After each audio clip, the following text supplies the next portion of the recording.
नमस्तेऽस्तु भगवन् विश्वेश्वराय महादेवाय त्र्यम्बकाय त्रिपुरान्तकाय त्रिकाग्निकालाय कालाग्निरुद्राय नीलकण्ठाय मृत्युञ्जयाय सर्वेश्वराय सदाशिवाय श्रीमान् महादेवाय नमः।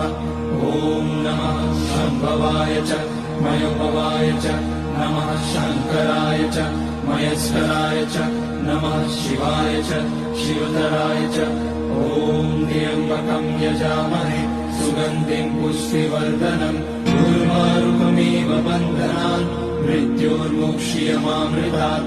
नागेन्द्रहाराय त्रिलोचनाय भस्माङ्गराय महेश्वराय नित्याय शुद्धाय दिगम्बराय तस्मै नकाराय नमः शिवाय। मन्दाकिनी सलिलचन्दनचर्चिताय नन्दीश्वर प्रमथनाथ महेश्वराय